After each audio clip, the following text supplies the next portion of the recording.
Good afternoon, everybody. This is the Roaming Prepper channel, and I hope everyone is having a safe and blessed weekend this weekend. As you can see, this is a pre-recorded event. Just again, getting close to the holidays, lots of things to do. I hope all of you are traveling safely, keeping preparedness in mind while you're on the road, and most of all, road safety. Folks, as always, check your vehicles. Make sure you have the things you need in the event of an emergency. And remember, a couple of $100 of cash for an extra tank of gas or even a cheap hotel room for a night does not hurt while you're on the road. Take it from me, things do happen. In any case, I'm going to go to the meat of the subject tonight. A lot of us have been talking about what exactly is going on in the Ukraine. Now, there's stuff going on in China and Taiwan. There is stuff going on in Russia and Ukraine. There's stuff still in the Middle East. Um, there's things everywhere. Of course, there's domestic issues even amongst our allies. Australia has camps. Europe has protests. Everything is absolutely off the charts. But only one of them really has the potential, and not one of them, but a couple of them really have the potential to become an absolute disaster. And I actually think that this Russia Ukraine situation, if people are not careful, could escalate into a regional conflict which could get ugly. But that doesn't necessarily need to happen. It all depends on the way these politicians and leaders are playing chess with one another.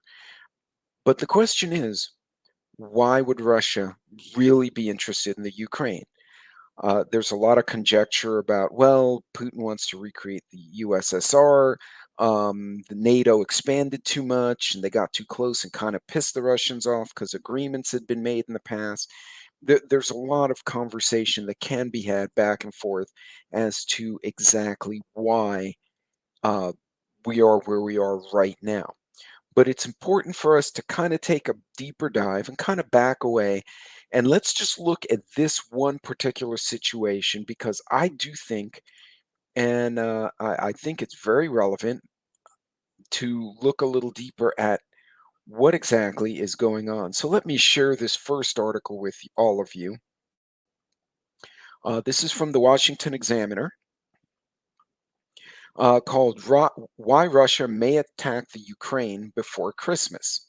Now, again, this is written by Tom Rogan, a national security writer, for this paper. So, sorry, moving over that little article about the Rona because I've had my fill of the Rona. Um, it says Russia is reinforcing a prospective invasion force that now encircles Ukraine's borders. Now, those of you who remember, Ukraine is kind of shaped like a potato, with Belarus to the north end of one side of the potato and Russia kind of on the other. So this oblong country has Belarus and Ukraine. It also has NATO countries on the other side. So it is now where Austria and Hungary used to be in the Cold War, right on the border of these conflicting entities. It says US and Ukrainian officials suggest that an invasion may occur by late January, but there are reasons to believe the offense may come sooner. Now, I thought this analysis actually was timely because it brings back some history for all of us. As you remember, when Hitler attacked Russia, he attacked in the spring and then got his butt kicked in winter, right? Napoleon did the same thing. He attacked in the spring, got bogged down, got clobbered by the Brits and the Russians as the winter occurred. The Russians are the masters of winter warfare in Europe, hands down. Nobody can really argue it. Vladimir Putin's interest in attacking Ukraine will be shaped in significant part by the outcome of his call with Joe Biden on Tuesday, which by this point will have already passed. Putin wants Biden to pressure Ukraine into recognizing the political legitimacy of the Russian supported rebel forces in the southeast Ukraine. Ethnically speaking, there's a large Russian speaking population there, but they also are Ukrainian. They speak both languages. So it would be odd. It would be like telling, Cuban or Mexican Americans, well, you're kind of American, but you're kind of Mexican, so we're going to carve off a piece of the country for you and you're going to do your own thing. These folks, they don't want to be not part of their country, because for that they could just go to Russia. But I'm conjecturing based on what was said in some articles.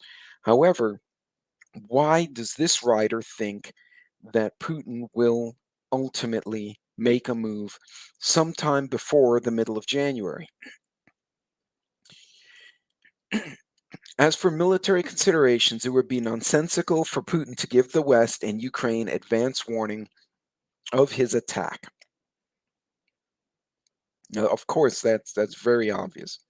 But he goes on to say, um, Putin's prior conduct suggests he would instead retain the element of surprise and that as to the timing and form of attack. He did the same thing when he took the Crimean Peninsula. But there's another factor that may persuade Putin to accelerate his timeline, namely the intersection of Christmas and the weather. By December 21st, Ukrainian water features should start to freeze. That's important, guys. Let's think about this for a minute. The ground that Russian armored vehicles and mechanized forces would have to traverse will be especially hard and thus accessible. For those of you unfamiliar, the eastern part of Ukraine, kind of where Chernobyl is, was also very fertile farmland. But as you all know, fertile farmland that's been tilled up for generations is kind of soft, and it's a bit of a bear to traverse with armored vehicles. Their thought is, as everything's frozen, there are no crops there. You basically have an open, flat terrain. Russian tanks love open, flat terrain. This is what this guy is saying. He said Putin may wish to take advantage of this optimal window so as to mitigate the risk factors of his force still fighting when Ukraine starts to warm up in March. Also, there's a morale issue. Russian army morale, discipline, and readiness is not well served by keeping them idle. So these are important factors. Keep in mind, this is Putin's third term as a Russian leader. So by now, he's very interested in leaving a legacy. And we're going to get into that a little bit more. At the same time, though, besides the intersection of Christmas and the weather, although Orthodox Christmas, observed by most Ukrainians, falls on January 7th, which would be for those of us in the Western world, Three Kings Day, Putin knows that U.S. military intelligence and political activities slow down over the Gregorian Christmas, over the 25th to the New Year. And he may sense that a Christmas pre-New Year's offensive gives him the most prospect of evading a speedy U.S. response or NATO response. Ultimately, only Putin knows what he will do. I thought that was a very interesting piece, and it did shed some light on why you're starting to see that massive movement, thousands of tanks, thousands of troops. It really gives insight as to the possibilities why he would pull the trigger now. But the question is, why would Russia invade the Ukraine? Um, that could just be a mess for everyone. So let's take a look at this other article. I'll bring this up here in a second so everyone can share it. Why would Russia invade Ukraine? Vladimir Putin fixated on the former Soviet republic. And it says U.S. President Joe Biden will meet with Putin this week, which they already have, to address major issues of increasing Russian military presence at the border with the Ukrainians and the specter of a potential invasion. The two men are due to speak about noon. It is not clear whether the buildup of troops signals an imminent attack or whether it is to persuade the U.S. and NATO allies to refrain from sending troops and weapons to Ukraine. In February 2014, when Russia invaded Crimea and eastern Ukraine, it looked to take back land it saw as Russian. So Putin has a few motivations. One, in his mind, NATO has impinged on his sovereignty. He does not like this. At the same time, uh, he's also looking at retaining strategic things. They did not have a valid or viable dock in the Black Sea until they took back Ukraine. I believe it's the Sevastopol naval base, is one of the few deep water bases, and it's right across the water from Turkey. So he's not only thinking strategically and taking strategic land masses, he's also thinking in terms of trying to position himself for the future of his Russian people. Now, with NATO now at his border in the Baltics, Lithuania, Latvia, and Estonia, as well as Georgia and Romania now joining, Ukraine is the only large mass of land and country between Moscow and NATO forces. Russia wants to keep that. They feel that any further expansion of NATO would be a violation of the agreement in Minsk many years ago. So there's other opinions as to why he would do this. So I got an article here from the Washington Post. Oops, and let me share that screen. Bear with me just a second.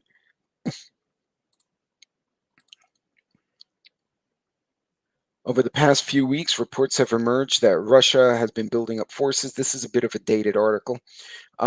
With these actions, Russia seems to be signaling that it is prepared to intensify its military intervention in the Ukraine that began with the annexation of Crimea in 2014. Ukraine's President Volodymyr Zelensky has alleged that Russia is not only prepared to invade, but has also accused them of setting up a coup, which would not be unheard of. Throughout the Cold War, the US, NATO, Russia, and China repeatedly tried to leverage countries by upending, assassinating, or getting overthrown various leaders that they did or did not like in order to gain leverage. Um, Now, this article states that although a lot of people think that Putin sees the Ukraine as an extension to Russia, today's Ukraine was founded as an independent country in '91 when it broke away from the Soviet Union. So it's a relatively new country in its current form. Um, they go back, this article does go back to the Byzantine Empire when the medieval Russian kingdom was allied with the Byzantine Empire, and then that they created a kingdom that covered Ukraine, Russia, Poland, and Belarus. And it was referred to as the Kievan Kingdom, with both Russia and Ukraine claim as their country's origin. So this would be in the 10th century, so about the year 900 to 1100, that era of time. As Imperial Russia grew more powerful in the 17th century, it conquered more of this region, and Ukrainian lands remained outside Russia, forming the eastern part of the Austro-Hungarian Empire. So the Ukraine has changed hands between the Germans, Austrian and Germans, and the Russians repeatedly. And the Poles, notice Poland is right south of them, so they are kind of in that stuck mix there. Um, because of all the movement through that country, it's a very mixed culture there. There are Jews, Poles, Russians, Ukrainians, other Slavic descendants all mixed together inside inside the country.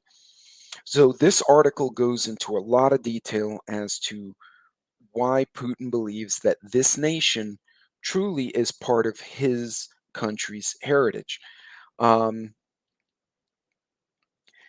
So the vision of history outlined in the 2021 essay. I'm sorry. Let me go back. While in 2014, Putin's speech referencing history served as justification for the territory grab, his July 2021 essay was this year, titled "On the Historical Unity of Russians and Ukrainians," leveraged the time history to hint at his plans. Published just a few months before this troop buildup, Putin again drew extensively on the narrative that the 1954 thesis to criticize Ukraine's hostile position toward Russia. In his mind and in the mind of his circle, he that is a legitimate part of Russia that got broken away in the chaos of the falling of the Berlin Wall. and the coming down of the Iron Curtain. So, again, why would he want to do this? On the one hand, it puts a buffer between him and NATO, which he thinks is a threat. On the other hand, national pride. He's been in office 3 years. Oh, I'm sorry, 3 terms. He wants to leave his country with something that will focus them on the nation as a whole. Also, strategically speaking, in the long term, he wants to leverage some of these fertile lands, rivers. I'm sure the resources there, as well as the Crimean Peninsula's naval base, which he already now possesses, to create a strong and independent, effective Russia going into the future. And keep in mind, Putin at this point is very likely looking at his legacy. He's not a young guy anymore, as many of us know.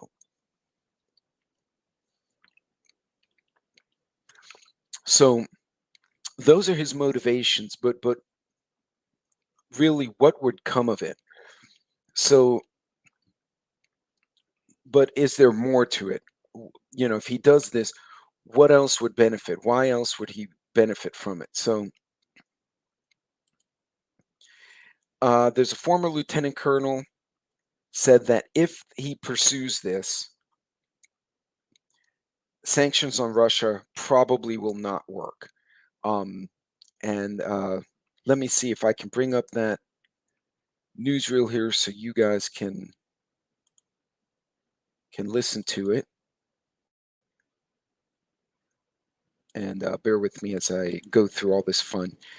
So again, this particular lieutenant colonel, who is an analyst, believes that if Russia invades, sanctions may not work. So I'll bring this article up here in a second. Hold on just a second. And this is being brought to you via Fox News. And let's start here. Retired Lieutenant Colonel Bob McGinnis with us on all of that. Colonel, what do you think of that? That the administration, at least, seems to be holding off on any commitment of troops for the time being. We really don't know what's going on behind the scenes, but what do you make of where we go from here?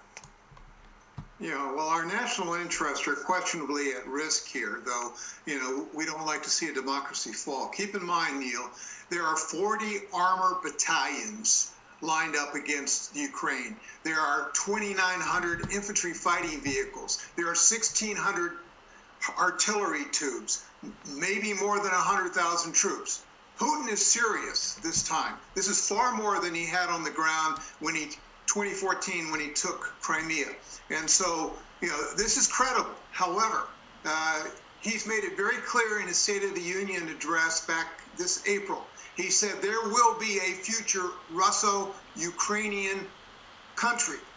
He's not going to surrender to NATO. He's not going to allow ballistic missiles from NATO to be able to reach Moscow from Ukraine. And so he has to be assured, which I'm sure he argued with Mr. Biden today, you give me guarantees and then maybe we can talk. But he's going to keep the 100,000 troops there, whether they actually go into Ukraine. It would relieve a lot of people, certainly in the West, if he were to start drawing down those troops. That doesn't appear likely. But I am wondering whether the strategy of imposing more sanctions, Colonel, is the answer. I mean, Russia is among the most sanctioned countries on the planet right now, perhaps saving Iran. I'm just wondering what another one would do. Yeah, I don't think sanctions are going to deter Putin. He's already probably got a special deal working with President Xi in regarding Taiwan. I think they're collaborating, Neil. I really do. They've had meetings here recently. They have common agendas, and they smell weakness. And Mr. Biden, unless he comes through with something that's far more stronger than what we've seen, I think they'll take advantage of this. The tail wags the dog here. If you look behind the armor battalions, the infantry battalions, and the 100,000 troops, you see a lot of supplies that are building up. That communicates to someone like me who has been, during the Cold War, facing a lot of Soviet Union forces. They had depth. And this depth is beginning to build behind the Russians today. All right, we'll watch it closely, Colonel. Thank you very much for taking the time. We are waiting to hear. What exactly are they doing? So, again, a lot going on, a lot of things that need to be looked at, a lot of things that uh, need to be considered, because what you don't want to do, which serves no purpose, is to put sanctions that are not going to motivate. Uh, there's a lot of moving parts, but Putin has a lot of reasons to want to take this nation and create a buffer between him and the West. So the other question is, even though Putin knows he may not win in the long term, or could he not win, I guess would be a better question. So I'm going to bring this other article up. Sorry, I had to get myself organized there. Even though Putin knows he probably cannot win the Ukraine, a weakened strongman will often take the greatest risk. Now, this is something I haven't covered before. I talked about redirecting the country. I talked about creating a buffer. I talked about fertile lands, a place to put pipelines, strategic shipping docks in Crimea, historical heritage, national pride, but we didn't talk about his political situation. Um, Today's Russia poses a clear and present danger to world peace in July, and this is an article from MarketWatch. In July, President Vladimir Putin published a long article, again citing the paper about the historical unity of Russians and Ukrainians, effectively denying the legitimacy of Ukraine's existence as an independent state. He also pursues the policy of military mobilization around Ukrainian borders. It goes on to say various causes of Russia's aggressiveness have been suggested, but the most important one focuses on Russia's decline. So they think, much like a cornered animal, Russia is now lashing out because they feel that they are being put into a corner or they are being diminished on the world stage. The decline is obvious. According to this article, Russia's economy has been completely stagnant since 2014 and mostly stagnant since 2009. And Putin has made clear that he has no interest in delivering economic growth or improving living standards. In US dollar terms, Russia's GDP fell from 2.3 trillion to 1.5 trillion between 2013 and 2022. Their economy collapsed by half. That's bad, and it had nothing to do with Rona or any shutdowns. Since Putin first invaded Ukraine and illegally annexed Crimea, Russian households' disposable income has fallen by 10%. So he has domestic issues maintaining his control, domestic issues keeping his agenda and his people in place.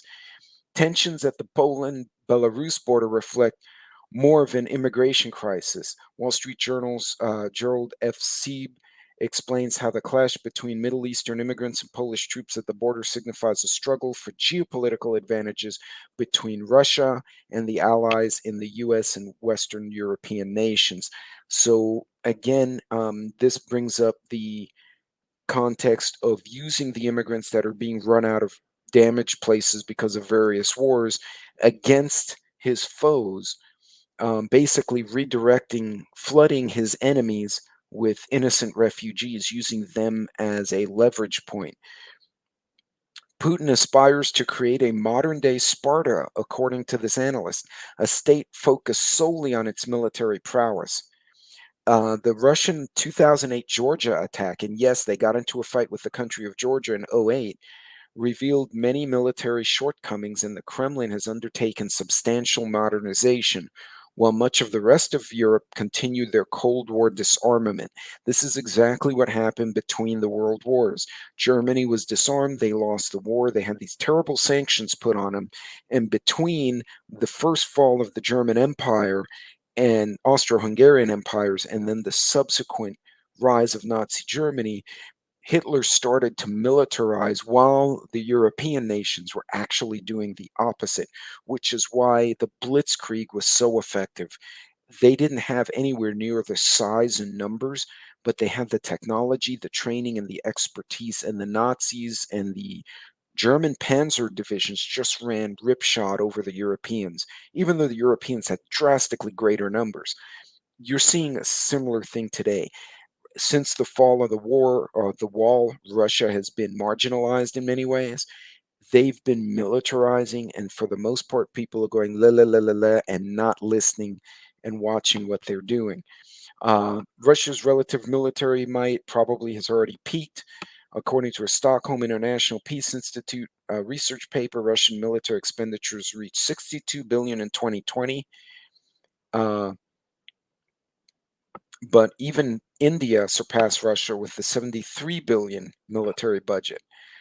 Seeing the writing on the wall, Putin may now be thinking if Russia is going to benefit from its strength, it had better do so now, before the country's economic foundation erodes further.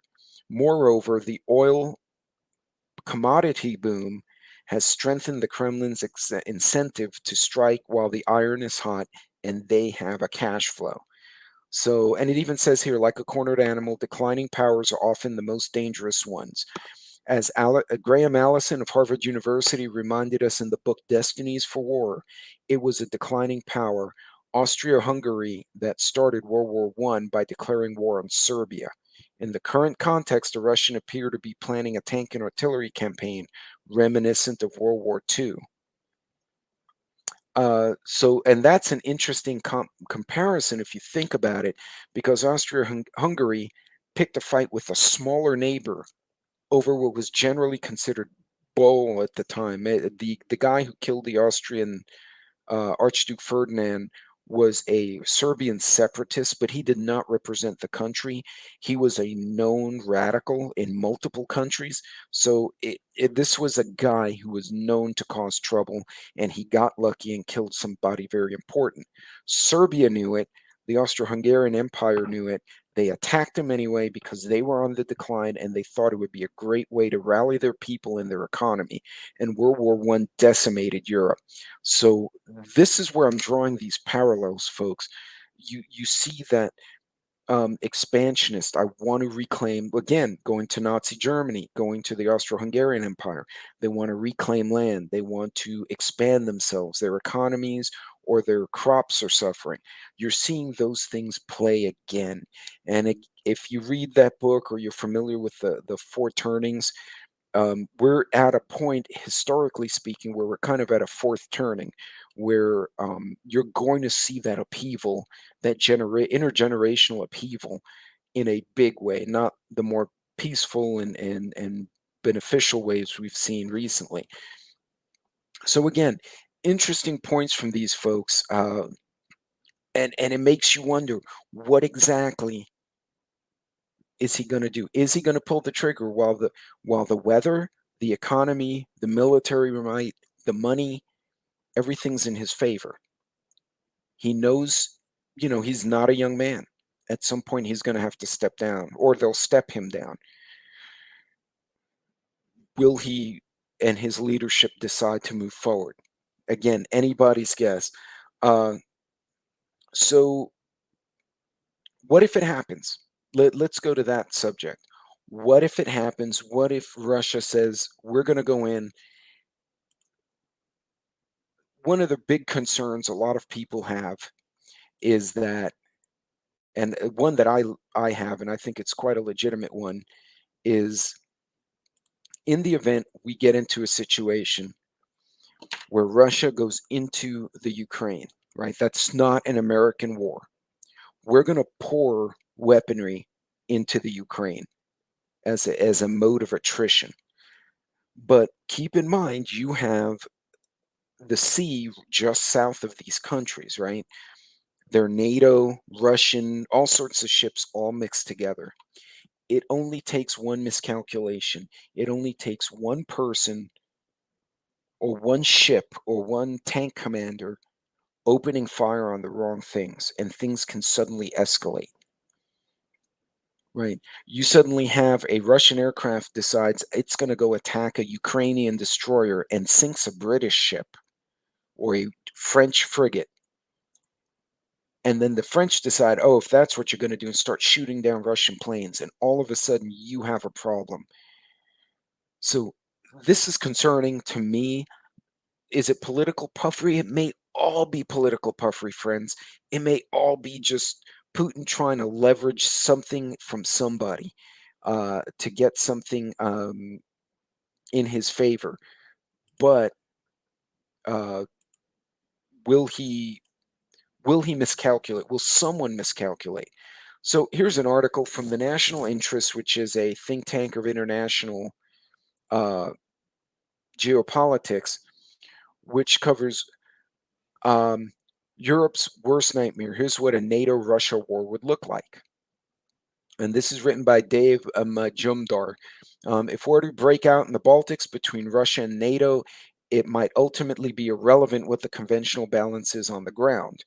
The other problem with the fixation on conventional deterrence in in a Baltic fight is that just as the old standoff between NATO and Warsaw Pact, this battle is fraught with opportunities for a nuclear or atomic escalation. Most Russian experts I know, this is the author, in the military analysis community, including those in Russia, don't see much of a chance of a conventional battle with NATO to stay conventional. Now, keep in mind, it wouldn't be necessarily an all out nuclear war, but it could be something along the lines of a tactical nuke. Somebody's getting too far into someone else's country and someone pops a nuke. It could even be an accident. Many artillery units have small, you know, 1 to 10 kiloton atomic shells. These have about the output of the Hiroshima bomb, which is small by today's standard. They're very specifically meant to attack military columns like a tank unit or a fortification that you can't get into. You're losing a lot of people. So you, in theory, fire this little nuke, pop it out over this target, destroy the target, and then move around this now irradiated area. While we assess that a Russian attack on NATO in the near term is highly unlikely, it also seems probable that Russia will explore other avenues to signal its displeasure with ongoing US and NATO posture enhancements. Um, Chances of a Russian invasion of the three NATO states that are now in the Baltics, Latvia, Lithuania, and Estonia, appear fairly remote, according to this analyst. Um, which has been, and even the RAND Corporation, which is usually very hawkish, suggests that a Russian attack on NATO member states is low. So it's more concerning if it's an accident. Other analysts agree that Russia does not have any desire to invade the Baltic states. So it begs to wonder, it begs to question. He doesn't want to fight NATO. Nobody's going to gain from that. It's going to screw everybody.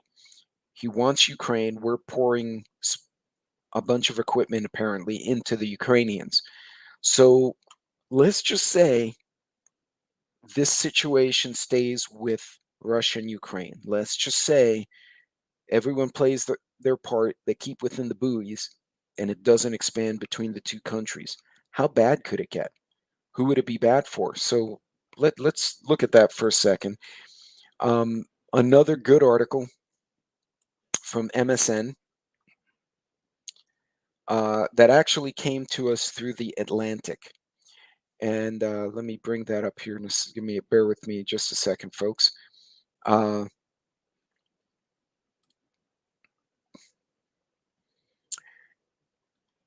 Putin is taking a huge gamble, according to them. This was written actually this week. In 2002, at the height of the unipolar moment, as the United States prepared to invade Iraq, some of the country's most prominent international relations professor tried to solve a puzzle. Why were other major powers that were opposed to the U.S. foreign policy not doing anything about the invasion?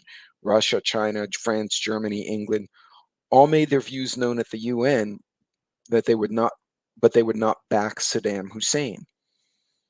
So the question was at the time is that normally when you have many large countries, they kind of try to balance each other out. And in this case, The U.S. really wasn't an imminent threat to any of them. The U.S. was after someone, they didn't agree with it, but it wasn't really their business. So today, however, balancing is certainly back. So during that time, really, the U.S. did what it wanted to. It is popularly described with rather imperfect and amorphous phrase, great power competition. Russia annexed Crimea in 2014, intervened militarily in Syria, interfered with the 2016 elections, according to whoever. And meanwhile, China has built artificial islands in the South China Sea. They're coming up with hypersonic missiles, new technology, etc. Both of them are growing. Even if So, according to this article, even America's allies are balancing. Turkey's President Erdogan uses military power and coercive diplomacy freely. He cooperates with Russia when it suits his need. Saudi Arabia and the UAE no longer defer to the US to make military decisions with them. They do whatever the hell they want to do. So, everything, the balance of power is changing as it naturally does. However, no one quite knows why Putin appears to be choosing this particular moment to go after the Ukraine. An invasion cannot be credibly attributed to a specific Western action or precipitating event, such as an intervention, some kind of intervention, or we did something directly to Russia. Some have argued that Putin is frustrated that Ukraine is not abiding by its commitments under the Minsk agreements to give Russian dominated regions a veto over Ukraine's relationship with the West. But again, this is not new. So why now? One interpretation is that Russia is using the threat of invasion to force a real discussion about the implementation of the Minsk agreements. So again, it could be a case where Putin's using this a lot of puffery to bring Joe Biden, to bring the UN, NATO, whoever he wants to the table so he can make a deal. That wouldn't be a bad play as long as it doesn't get to shooting. Once it gets to shooting, the conversations at the table kind of become moot. So to continue this article, the darkest scenario is imminent invasion. Putin argued that the two countries constituted one people.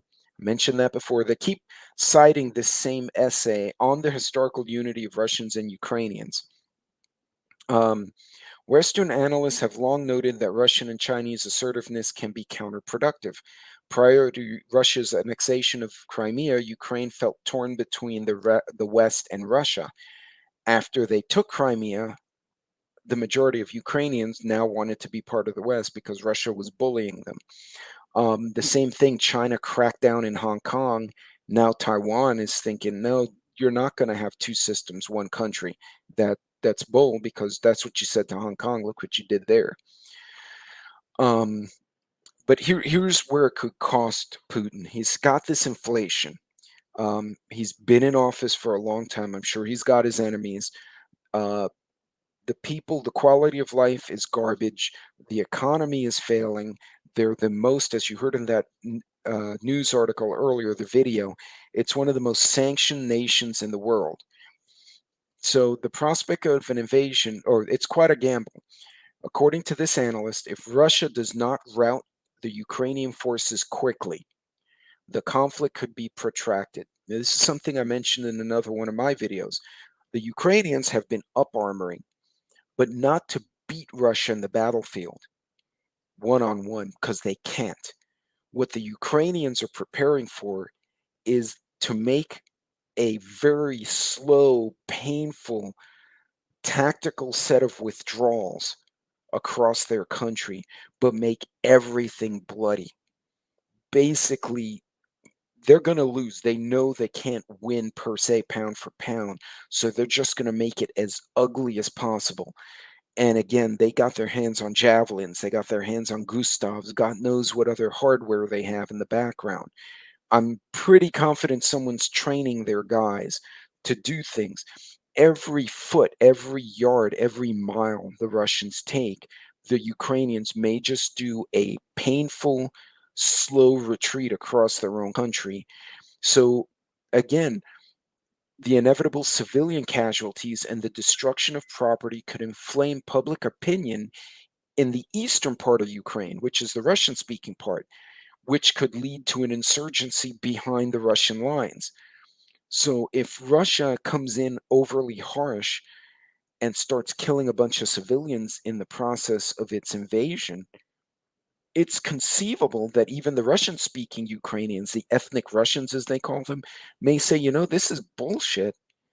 And they may start an insurrection behind the Russian lines. That's exactly what happened in Germany.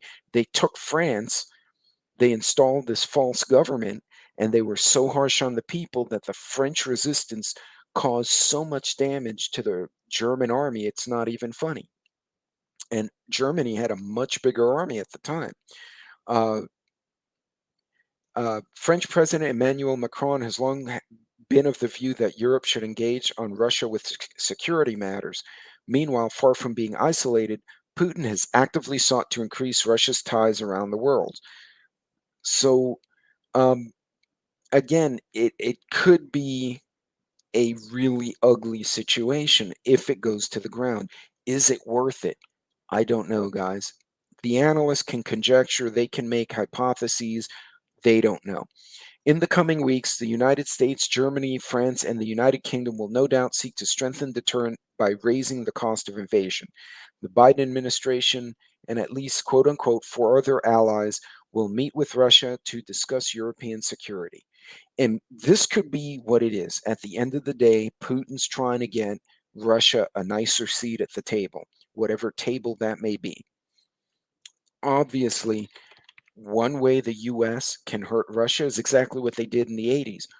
Let everybody start drilling, put a bunch of oil and gas into the energy market.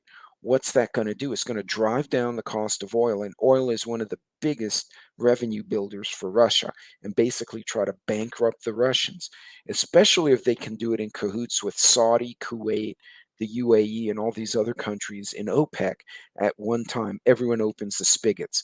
So, uh, how will this play out? Who knows? Now, of course, you also have the other factor that China is Russia's southeastern neighbor. And just north of the Chinese Russian border is Siberia with massive amounts of oil, gas, uranium, and other elements that are absolutely essential to Russian and the world economy. A weakened Russia could make it vulnerable to an attack by China, which was one of the hypotheses in the Tom Clancy book, The Bear and the Dragon, that the two of them get into it over those very minerals because of a shortage in China.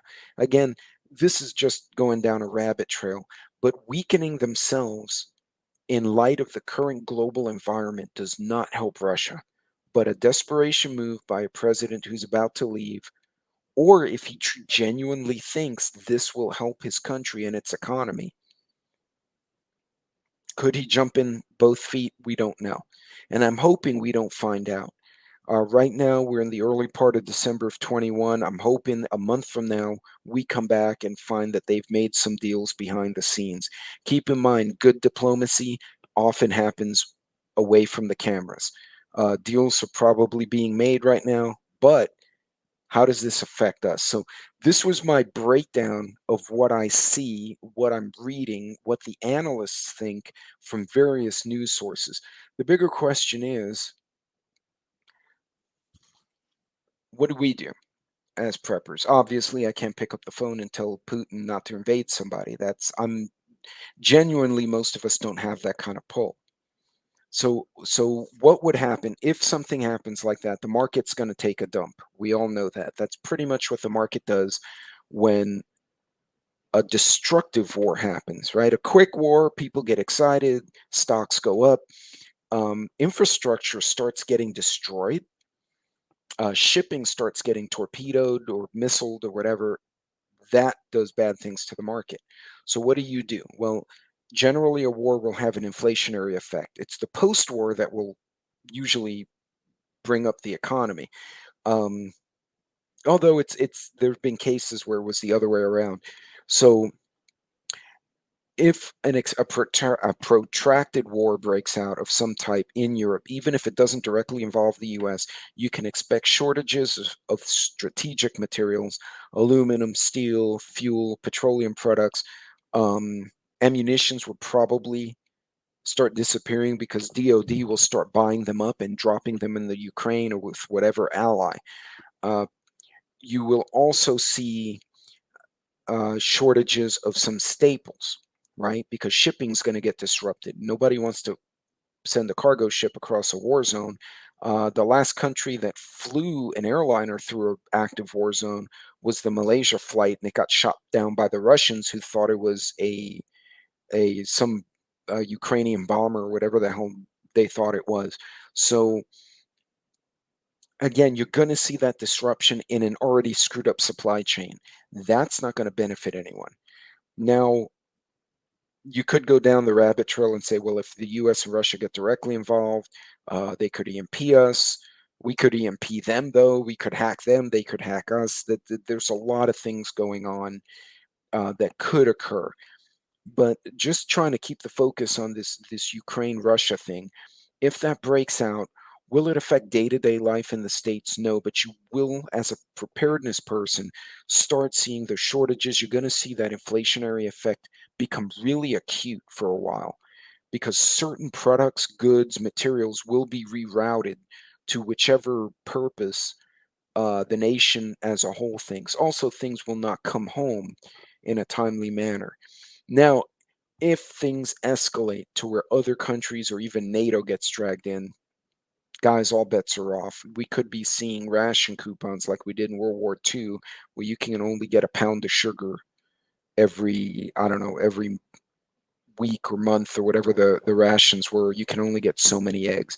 So again, if you have the means, the wherewithal, and the property to grow your own food, even if it's only part of your diet to supplement what you have, do so. From an economic standpoint, think about it. If, say, out of every $100 you buy in groceries, $20 is vegetables and lettuce and fruit, just stuff you can grow. If you can grow most of that yourself, you've taken 20% of your grocery budget and put it under your own control, at least to some way, shape, or form. Also, if you're growing that, especially hydroponically, inside at home or a business or a building of some type, you're less susceptible to weather and you're less susceptible to seasonal changes where some crops just don't do well. You could grow what you need as you need it, keeping in mind you have to fertilize the dirt, et cetera, or again, the hydroponic system. Uh, but again, from our perspective, as folks in the preparedness community, what you don't want, or what you will see rather, is that acute inflationary effect, maybe some shortages in the short term as things get resolved. May not happen. You may also see new companies come on the market, new designs, new equipment. So, keep an eye out for stuff like that. You could turn a negative into a positive if you jump on a stock early, assuming the stock market doesn't come crashing down. Uh, Again, lots of moving parts, folks, but I'm going to echo what a lot of the channels do, and there's some great channels out here, folks. Continue to try to inventory, rotate, and stockpile sufficient goods so that you can minimize your exposure outside or to supply chain or to inflationary effects because you have enough. Again, eating tomorrow on last week's pricing during an inflationary period is always a good idea. So, folks, lots of moving parts. I hope this analysis kind of gave you some clarity as to what exactly it seems that's going on. In any case, I'm going to shut it down now, but thank you for joining me. I'm hoping to do a live this coming week and maybe a live next Saturday as well. Until next time, Godspeed. Be safe. For those of you traveling during the holidays, don't forget to do your pre-trip checks. I got some videos on it elsewhere in my channel. There are other preppers who are doing this on their channels. Please check them out. Do some homework. There's a lot of resources out here. Other than that, continue to do what needs to be done. Go down the checklist. Go do the things that need to be done. so that you can find that success on the other side. Until next time, Godspeed, be safe, try to help your neighbor and your friends out if you can. Unless they're jerks, then don't feel like you have to help them. And I will see you next time. Take care.